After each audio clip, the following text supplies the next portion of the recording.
Yes, I am also mad at who died at the end of White Lotus.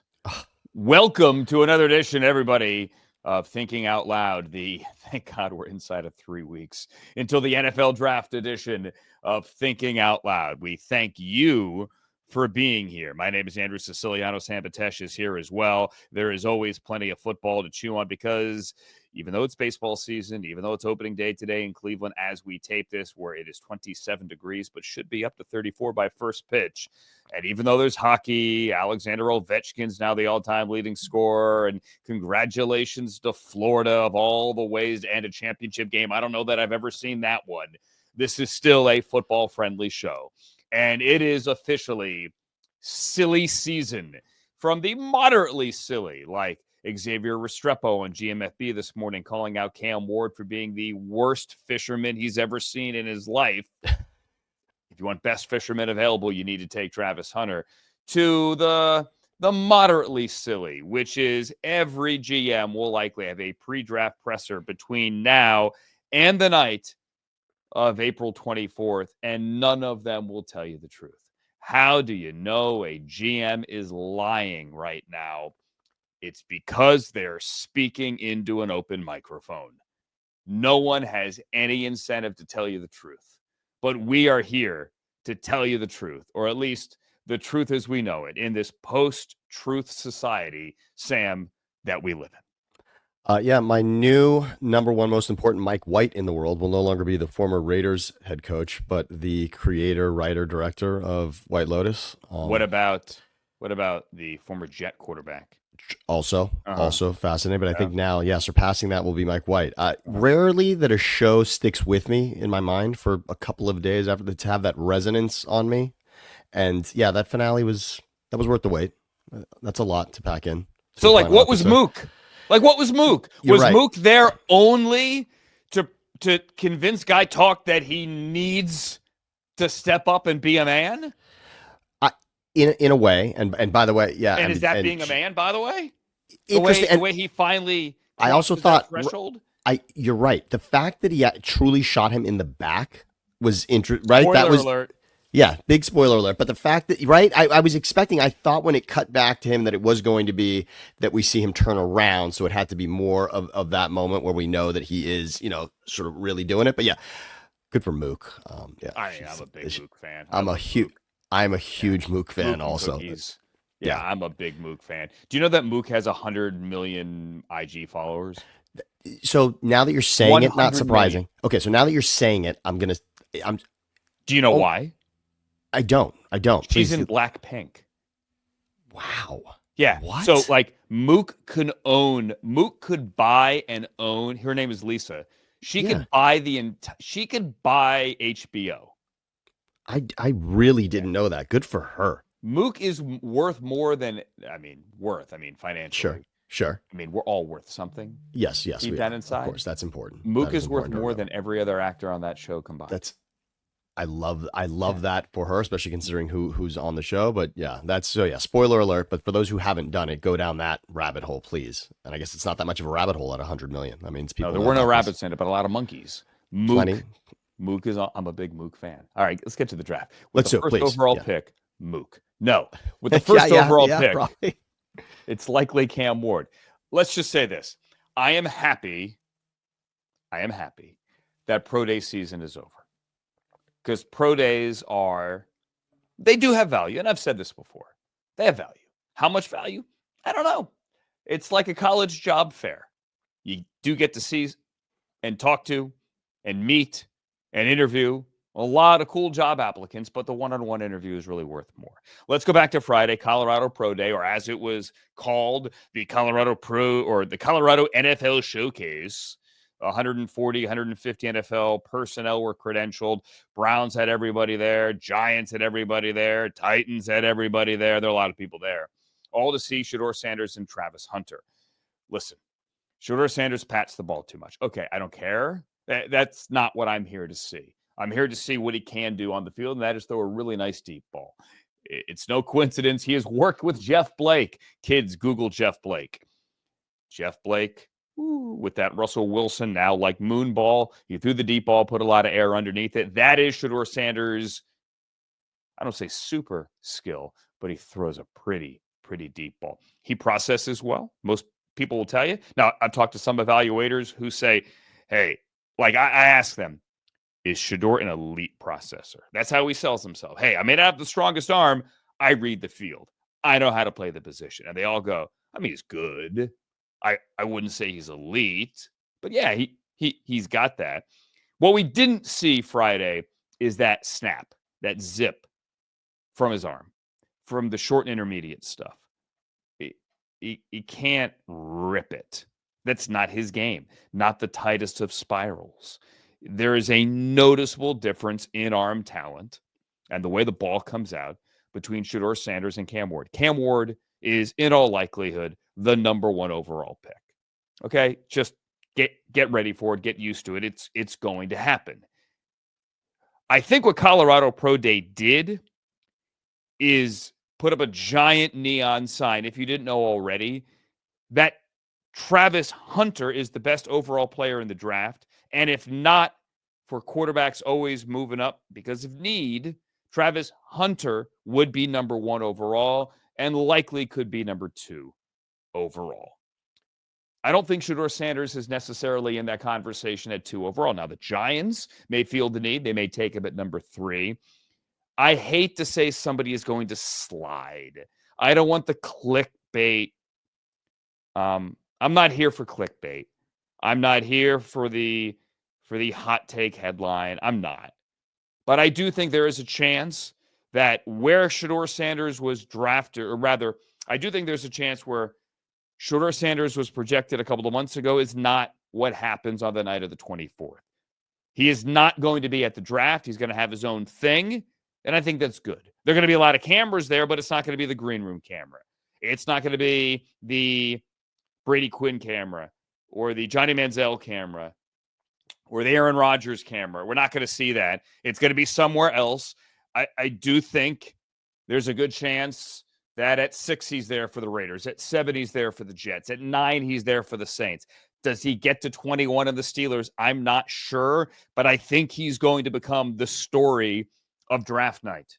Where does he go? Because I think the top of the draft looks like this. Cam Ward, Travis Hunter, Abdul Carter.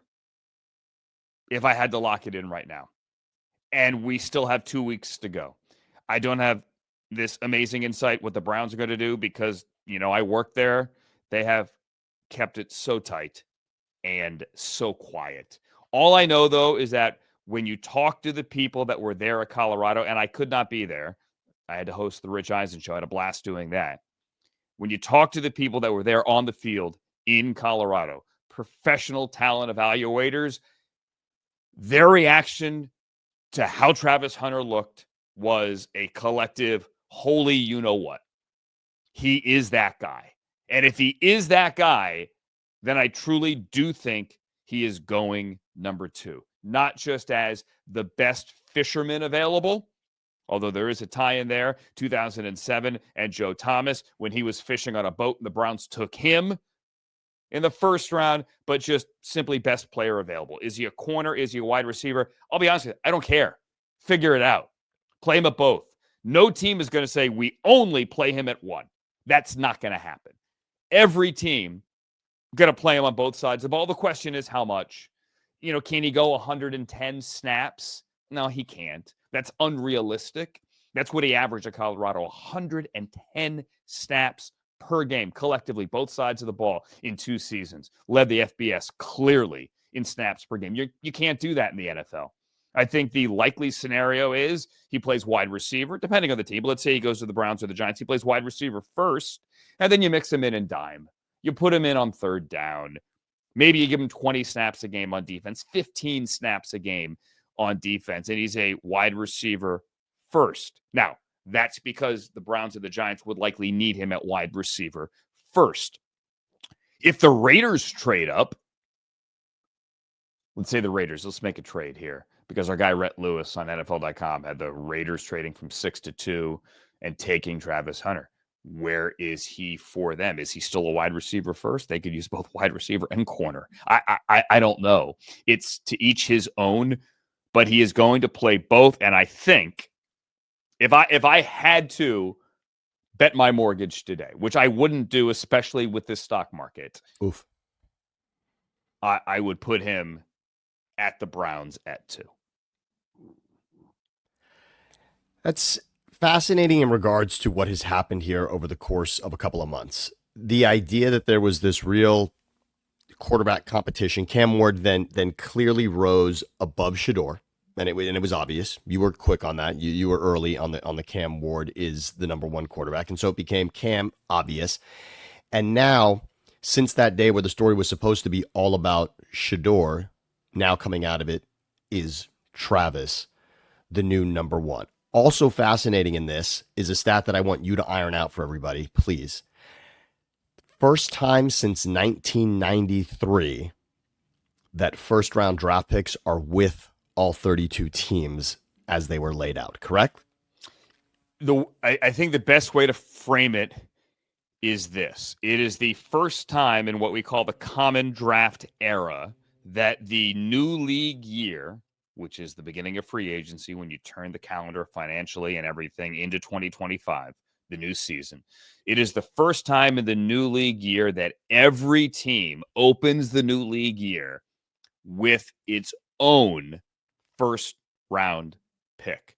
And now we sit here almost 2 weeks to the draft where none of those picks have in this last month moved. But yes, everyone has their own first round pick. Now, there have been examples where it's been seasons where it's been close. Like there was one year in which everyone had their first round pick, but the Patriots, because theirs was taken for tomfoolery and hijinks. And so there were 31 teams with their own first round pick, but not the Patriots. Okay. So here we have all 32. Do we think that now shit's about to go down? Do we feel now, in other words, we've made it this far, we're this close to the draft, is now where this is going to happen? As I think it's going to happen on the clock. I think there's no way all 32 teams actually pick at those slots. Yeah. It's a good question. I don't think there's any way that is going to happen. I just don't know that those trades are at the top of the draft. Like we've laid out before, 2 has never moved to 1. In the history of the NFL common era draft, as we call it, post-merger, 2 has never traded to 1, ever. 3 has only traded to 1 once, and it was 50 years ago. Could 3 jump to 1? Yeah, potentially. Could 2 jump to 1? Maybe. Sure. And again, it's going to be really expensive. And again, Rams and Washington, the RG3 trade is the one that most people will recall as being a real jump to grab the quarterback in that situation. And that was a haul that we'll never see again. I mean, that was you also had the Bears haul. and the Panthers 9-1. Trubisky, right. Yeah. Right. No. For Bryce Young. Right. Oh, sorry. Yes, for Bryce. Yes, exactly. Before, yes. And as I had mentioned, if the Steelers are trying to do something, it's going to take 2 jumps. When the Eagles got Carson Wentz in 2016, they jumped twice to get to number 2 because it was going to be too much to get. I believe they were 13-8 and then to 2. That final trade was with the Browns and the Eagles to get to 2 to get Carson Wentz, etc. But on this, I have a question for Tennessee. If not Cam Ward, or if not quarterback, what would Tennessee do at quarterback next season? I mean, really, that's right. And we haven't heard Tennessee in regards to 2 names that are thrown out there, but we haven't heard Tennessee tied to either Aaron Rodgers or Kirk Cousins in any way.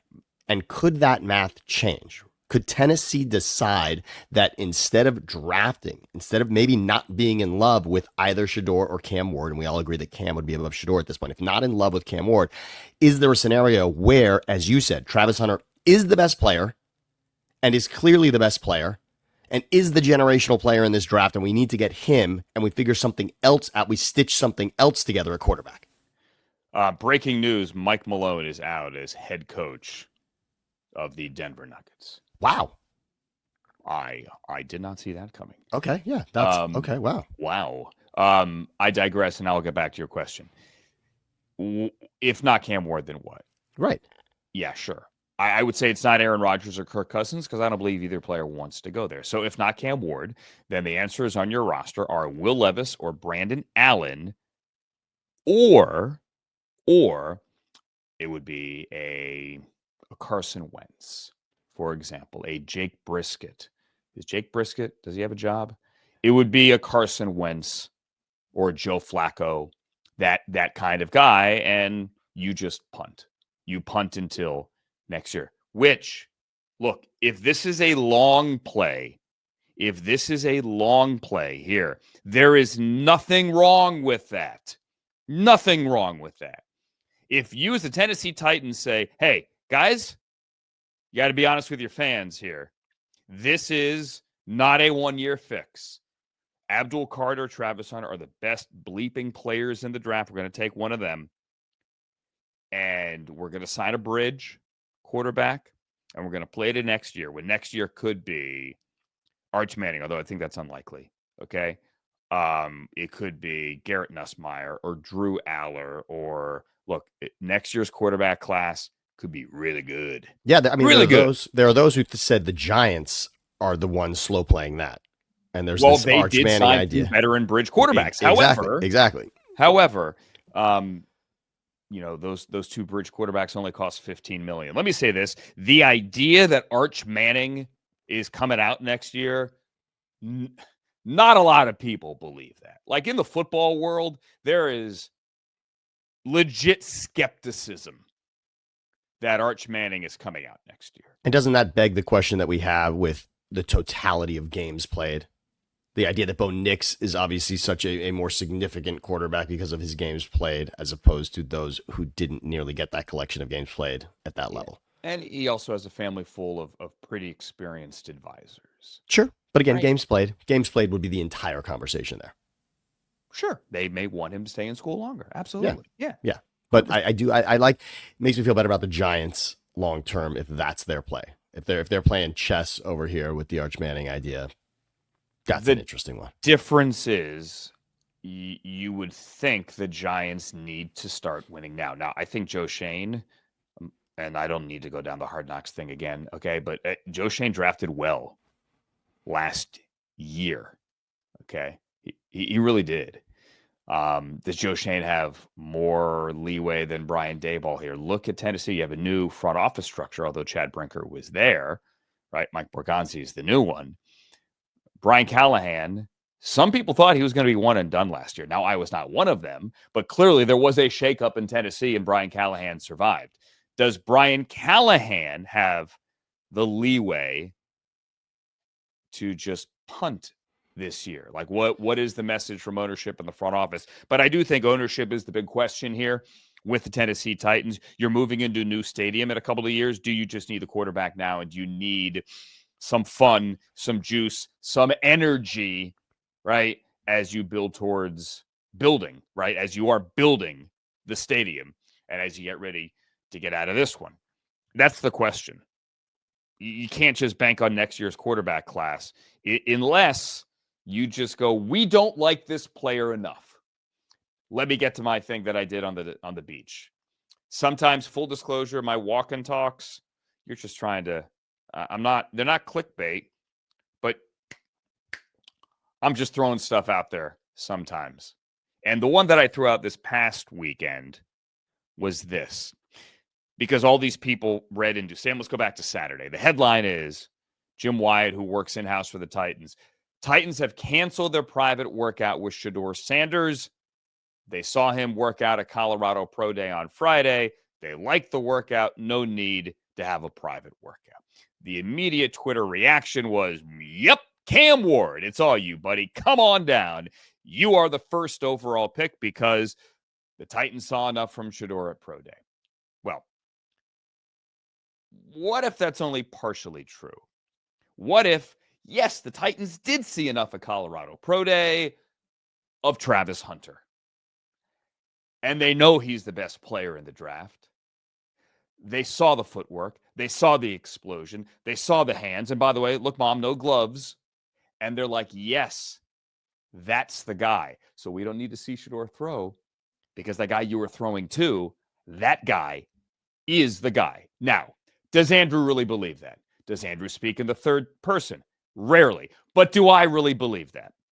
Nah, not really. I think it's still Cam Ward. But I'm just offering an alternate reality here, or an alternate way to look at it, because I really do think, and from speaking to people who were there, that Travis Hunter did look that amazing at Colorado Pro Day. Amazing. So I'm just putting it out there into the ether, not to say I told you so if it happens, but just to say, look at this from all angles and consider all possibilities. It'll be worthy of an I told you so. It will be. That's what we do. Happens, sure. That's what we do in this world. You put it on paper, as they say. You put it on the gram. And that is about as official as we get. Much better on TikTok, by the way, than it did on the gram. I don't really think the algorithm thing any. Like, it blew up on TikTok. Like, blew up. By the way, follow me on TikTok, Andrew.Siciliano, or Andrew Siciliano, no dot in between on the IG. But like, it makes no sense. You talk football, TOK, which I think is a fun. Yeah. Did you come up with that, or I did. No, we were discussing. I took a look one day and I saw you had TALK on there, and I said you actually TOK on there. But yeah, the Denver Nuggets are 4th in the West. And I don't understand. No. First of all, and Memphis. Remember, Memphis is also a playoff team. They fired their coach. So I'm a little stunned here as well. You said that, and Malone's won a championship. Can I say one other thing? And this is just completely, it's not about you on this one, but there, I actually hold one. I don't bet. I bet a bit once in a while. I'll say, hey, this team could win the championship because the odds are great. And Nuggets were the team that early on I just said, oh, that'll be fun. They could do this, and that's the one I'm holding on to. And now I feel like, am I supposed to tear that up? Is this that can't possibly be good news? In the NHL, you fire your coach, you win the Stanley Cup. That happens. Does not happen unless you're Pat Riley in the NBA. Does not happen. Wow. But what's really, we'll find out. That'll be a large piece on the Ringer at some point. Somebody will have the story there. Don't get it. That's a lot, and it really. I mean, it's not more stunning than the Luka AD trade, but it's stunning. I mean, it is pretty stunning. But you want to tie them together. A couple of weeks ago, I'm talking to Myles Garrett, and we had that, hey, where were you when it happened convo? Sure. And he's like, and remember, he's a minority owner of the Cavaliers. He said, I did not have any heads up on that one. I had the same reaction you did. And I said, and this was before the Cavaliers had their 4-game West Coast losing streak, I said, who are the Cavaliers going to face in the finals? And I thought he would say the Lakers or the Thunder. He said the Nuggets. Well, the Nuggets just fired their coach. If you look at the West, now, I mean, okay. Wait a minute. Okay. Calvin Booth is also out. Wow. They fired coach and GM. So something massive is going on there. And we will find out one day what is going on. But I was going to say before this news, the reason that Myles is on to something with what he was going with before this news today was that if you look at the teams that are contending in the West, the cohesive unit was Denver. Denver was the cohesive leader contender in the West because OKC is sort of here a little too soon, everyone assumes, along with Houston. Denver's the been here, done that with this group that you could say, all right, we trust that more because we don't know exactly what we're going to get defensively from Luka and LeBron together. But this is wild. Now, I'll take the contrarian opinion, understanding here that I am not Mr. NBA. But last week, they got a 61-point triple-double from Luka, right? Like greatest triple-double in NBA history, one could argue, and they lost. So, Jokic, not Luka, right? Oh, I'm sorry, Joker. Yeah. Thank you. They got a 61-point triple-double from the Joker and lost. So, I don't know. Yeah, this one will now go down as a huge question mark. So, a couple other things I want to get out on the draft quickly, pivoting back. Don't know where Shedeur is going to go. I do think there's a chance there is a fall, and I kind of feel for the kid. If his name were Bob Smith, he would not get all this attention. He'd still be the Big 12 Offensive Player of the Year, and he'd still be in the conversation as a first-round quarterback without all the hype. It could be New Orleans at 9. It could be, I don't know that it's the Raiders at 6. And if it gets to the Steelers, my gut right now tells me it isn't the Steelers at 21. Just my gut. I think they might go quarterback, but they might go in another direction. All depends on Aaron. And Aaron does, I've said this before. I think there's a professional courtesy that he owes the Steelers, whether it's overtly or quietly, however, at least communicate to them where you're thinking. Actually, if I'm the Steelers, here's what I would tell Aaron Rodgers. You can tell us, but don't tell anyone else. Okay? You can tell us, but don't tell anyone else. Because if I'm Omar Khan, and if I'm Mike Tomlin, if I'm Art Rooney, I want to know, but it helps me on draft night if nobody else knows. It does. Because it gives me a little more free reign. Now, the flip side of that is if they know they have Aaron Rodgers, maybe it throws people off and, people just assume I'm going to go in this direction, that direction. No one's going to want to jump up in front of me for a trade. But if they think I'm going to draft a quarterback, teams may jump up. Who knows? I mean, there's different ways to play the game, but a lot of teams view the Steelers at 21 as the line that they have to jump over if they're trying to move up to get the next quarterback, whomever that next quarterback is. And it might be Jackson Dart, by the way, ahead of Shedeur Sanders. Just think about that. That might happen. I'm not saying it's going to happen. I will not be surprised if it does happen. I won't be.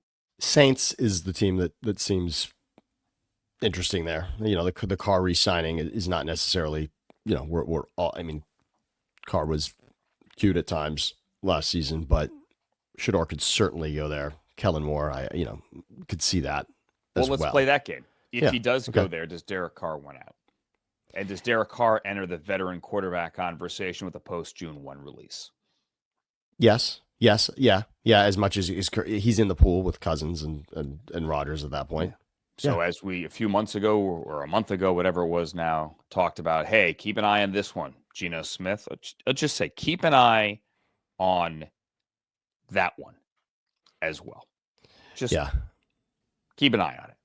And remember, when teams trade up from the second to the first, they get a fifth year on the rookie contract. Where they get at least the fifth-year option on the rookie contract, which is now guaranteed. Didn't used to be guaranteed, but now is.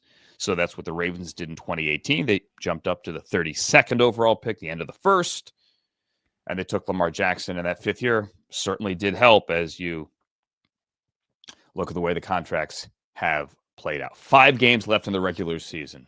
I'm still reeling. Michael Malone is out. All right. So that's the NFL. What else are we missing in the NFL? Julio Jones, right? Yeah. Oh, Julio Jones. Yes. So let's get to Julio Jones. Congratulations to Julio, who announced his retirement over the weekend. He had a great career. Julio Jones, 13 years, caught 66 touchdowns, 914 career receptions. He was twice a first-team All-Pro, led the league in receiving, twice receiving yards, twice, led the league in receptions once, actually in 15, led the league in both receptions and yardage. Part of the NFL's all-decade team, played in one Super Bowl. The immediate reaction is, Julio Jones, congratulations. We'll see you in Canton, Ohio in 2029, the first year eligible. And my first thought is, Julio Jones, Hall of Famer. Let me offer you this, however. There is a logjam waiting to get into Canton at wide receiver. Sterling Sharp, my former colleague at NFL Network, very happy for him. He got in a couple of weeks ago when we were all in New Orleans. He will be enshrined in August. I think Julio Jones is a Hall of Famer. Let's get that out of the way right now. I also think that Larry Fitzgerald is a Hall of Famer. He is first year eligible next year, and I think he is going to get in because he is number 2 on the all-time receptions list behind Jerry Rice. Larry Fitzgerald is a Hall of Famer. He is going to get in and in all likelihood on the first ballot. But before you tell me that Julio Jones is a Hall of Famer and in all likelihood a first ballot Hall of Famer, let me remind you that Torrey Holt, Steve Smith Sr., and Reggie Wayne, by the way, full disclosure, all 3 of them friends and former colleagues, all 3 of them are still waiting for Canton, Ohio, and all 3 of them should be in before Julio Jones gets in. And I don't know that that's going to happen, but I could tell you right now, it should happen. Let's go to Torrey Holt first. He's been eligible since 2014. He should be in by now. He is a Super Bowl champion, part of the greatest show on turf. May I remind you that Kurt Warner, Marshall Faulk, Isaac Bruce, and Orlando Pace are already in from that greatest show on turf. Now, some push back and go, you can't get the entire team, and they only won one Super Bowl. Aeneas Williams as well, correct? Aeneas Williams as well. Great point. Thank you.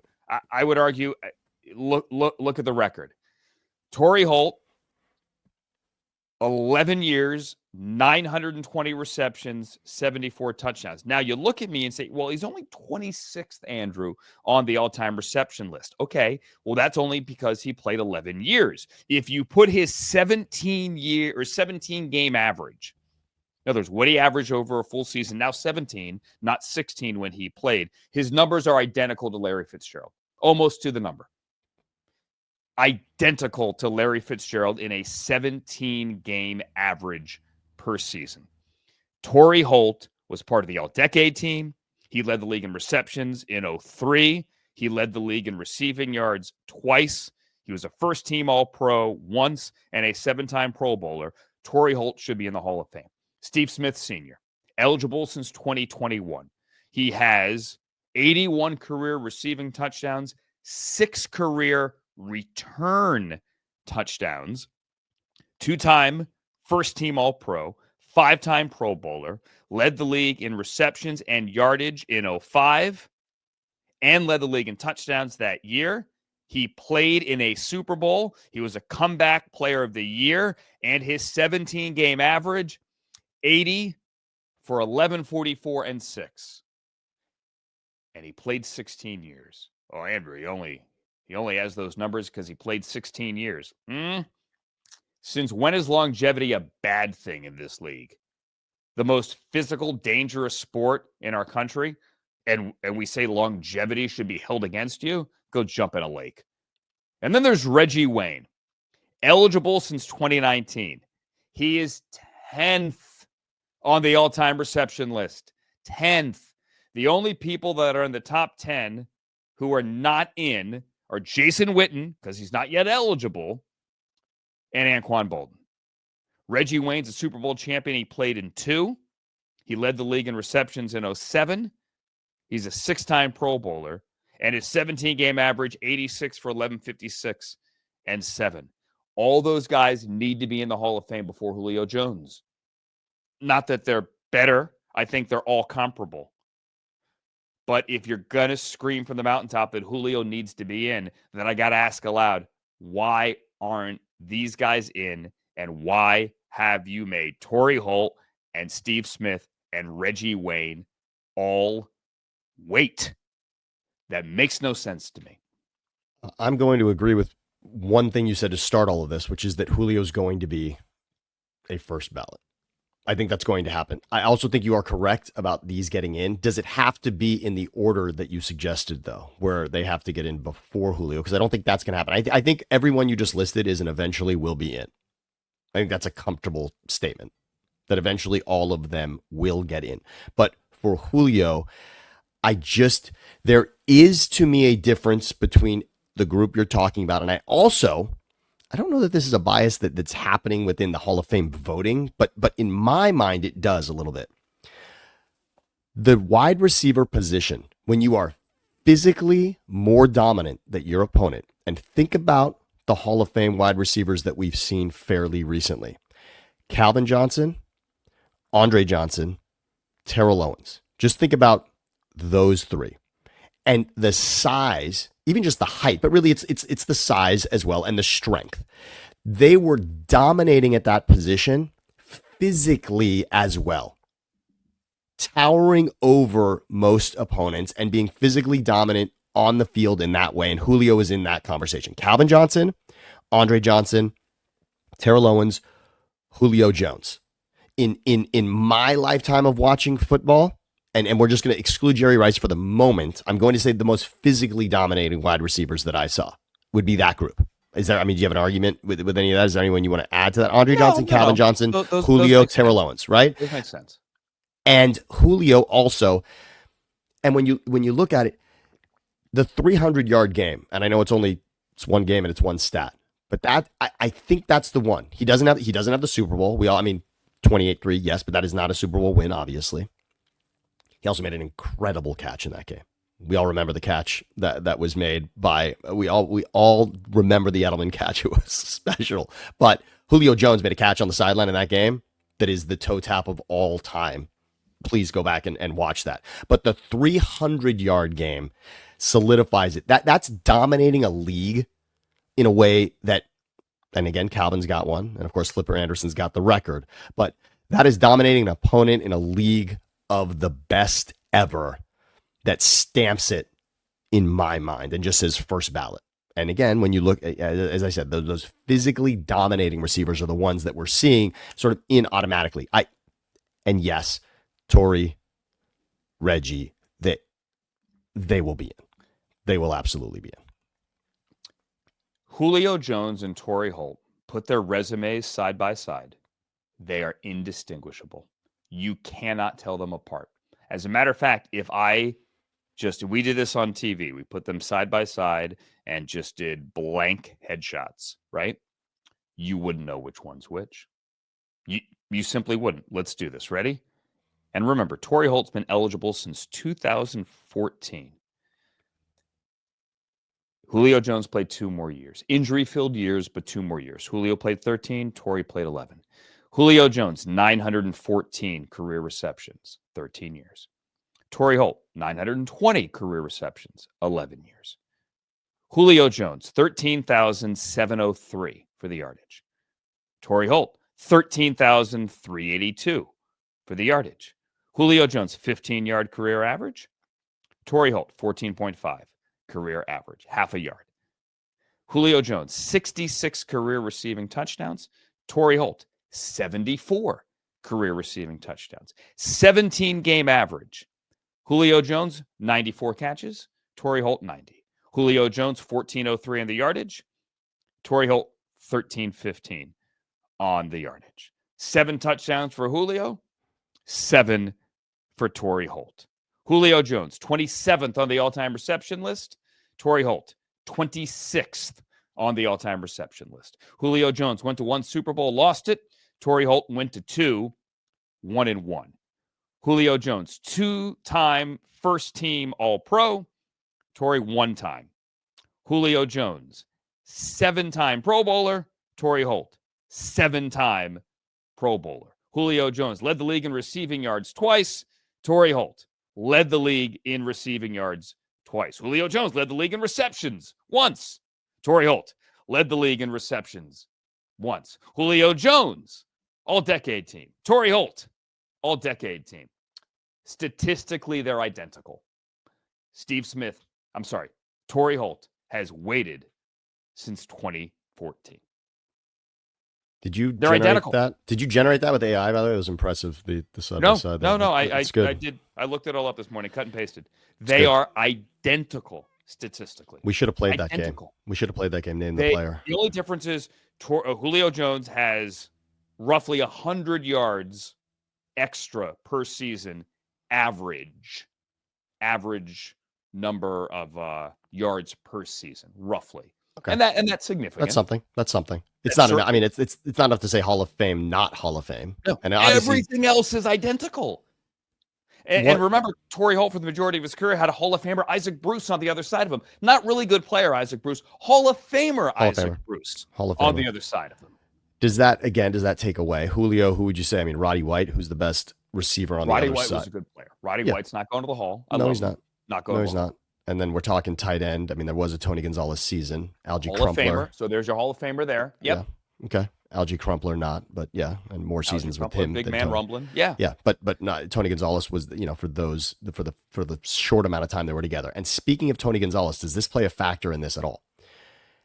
The way that the tight end position has blurred the line now between wide receiver and pass catcher, right? That you're now considering where Travis Kelce and Jerry Rice's name now stand in the record books, especially with postseason, right? Kelce surpassed Rice now in 2 postseason categories, I believe, Super Bowl receptions and 100-yard playoff games. Kelce is, I think, let me pull this up. I think he's 14th on the all-time reception list. He should, if he has, let's say, if he's got 58 receptions this year, he'll move up to 11. So where does the Travis Kelce and Rob Gronkowski will change this math? Because now you're talking in regards to greatest pass catchers. You've got to add. I think you're gonna have to add that in because those undeniable first ballot Hall of Famers, and that's going to that's going. I think that line is now blurred. So yeah, that and Kelsey's got rings too. So of course. So yeah. so that and again, you don't have. I mean, this isn't. It's not. You don't necessarily have to take people out to get people in, right? Correct. So, what I'm saying is there has been a logjam, and there has always been this issue. Go back to Art Monk. Art Monk had to wait, 15 years? That was the day he retired. No one had ever caught more passes in the history of the game. The day he retired, he waited like 15 years. Because we look at wide receivers like, different era. I'm like, shut up. Like when they quit, were they considered the best? Art Monk was not the most explosive guy. He didn't take the top off the defense. But the day he retired, and yes, he played a lot of years.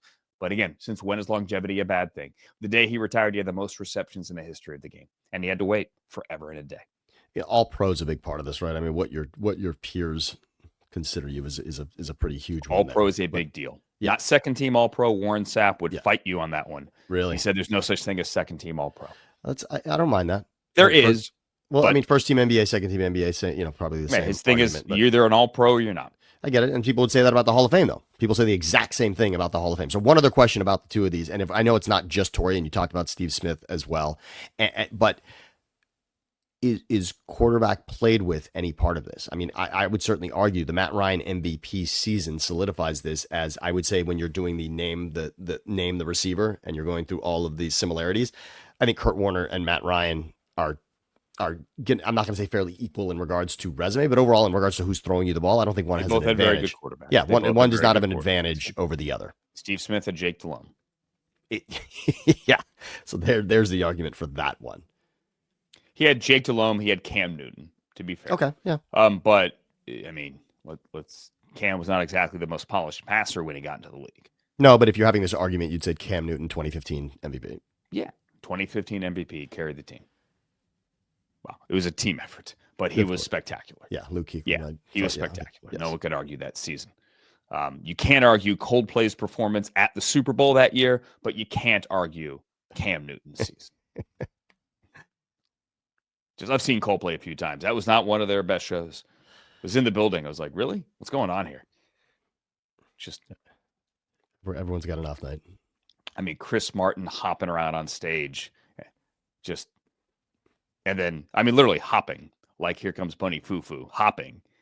And then here comes Beyonce. And you're like, yeah. Yeah. Two different sports here we're playing. I will argue, by the way, speaking of Hall of Fame, that the Beyonce Christmas performance is one of those that should be captured and put time capsuled somewhere. You're talking Beyonce Christmas this past year during correct. The game? I'm talking White Horse. It was seen in McNair in a Cadillac. Yeah. 100 countries because it was on Netflix. 200 countries. Wasn't that better? I mean, that was better than both games that day. I don't even remember who played, to be honest with you. Is that Steelers, Chiefs, and Ravens, Texans, I think. Because remember, they then swapped opponents the next week or something like that, yes, right? Yeah, yes. Okay. I forgot. I'm kind of, with the way the Browns season ended, I've kind of blocked out Christmas and New Year's. That's fair. Do you remember we ended the season in Baltimore? It was 3 degrees on the field. It was cold that day. But no snow. Rodney McLeod went shirtless.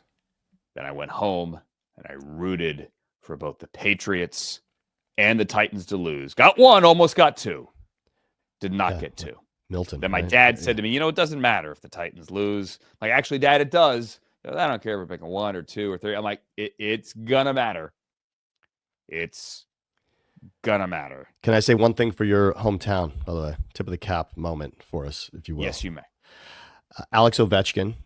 And not that he needed us to congratulate him. There's if you go, please everyone check it out. It is on X and elsewhere. But the parade of people that are congratulating Alex Ovechkin, I don't know who put that together. Ultimately, ESPN, I imagine, because Van Pelt is in there. But that is an impressive list of folks, including Michael Jordan and Michael Phelps, who are telling Ovechkin congratulations on this epic achievement of 895 goals, surpassing Wayne Gretzky.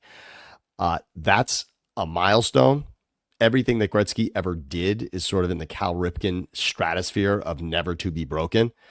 And this was, I just want to remind people, the record that really won't be broken that Gretzky solidified. And the reason when people have the GOAT of, Gretzky versus Jordan versus, anyone else who is considered greatest of all time. The reason is because Gretzky has more assists than anyone else will ever have points. That's the simple argument. That's sort of that's the 6-for-6 Jordan argument, right? 6 trips to the finals, 6 MVPs, 6 wins. That's always what sort of ends debates in regards to Jordan. And the debate ender for Gretzky is always more assists than anyone else has points. But he also finished as the league leader in goals, and Ovechkin did surpass him. In the same amount of games, by the way. Same amount of games, Gretzky had 894, and Ovechkin has 895. However, Gretzky's got lapping anyone else with assists. So that being said, I just want to say real quickly, it's a shame because telling Ovechkin congratulations is okay. This doesn't have to be a comparison. Everything in life does not have to be a comparison. The problem is you put people in a sentence with each other and it becomes a little bit of a comparison. And so to say Ovechkin and Gretzky in the same sentence sort of begs the comparison of greatest and Ovechkin versus Gretzky.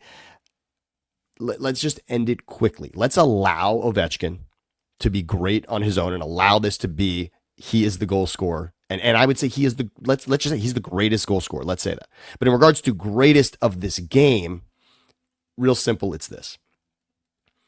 There is the Art Ross Trophy and the Hart Trophy.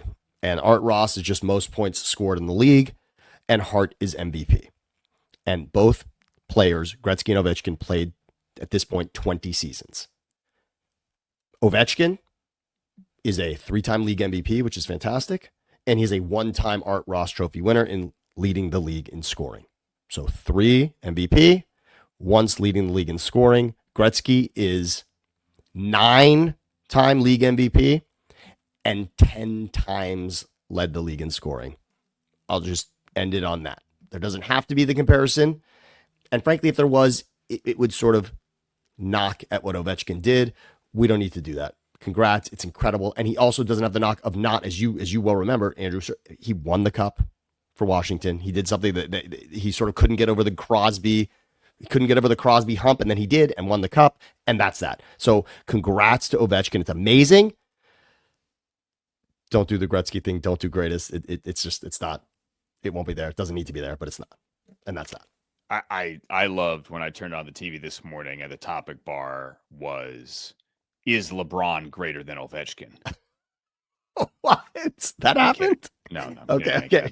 I wouldn't be shy. No, that would not surprise me anyway. Should Ovechkin start for the Cowboys? Right. No, I'm kidding. Whatever you just said, I agree with you. I did not know what the Ross Trophy was for until just now. There you go. I thought it was Jeff Ross. But yeah, equally entertaining. You give that trophy to somebody if you could survive getting roasted on Comedy Central. Yes.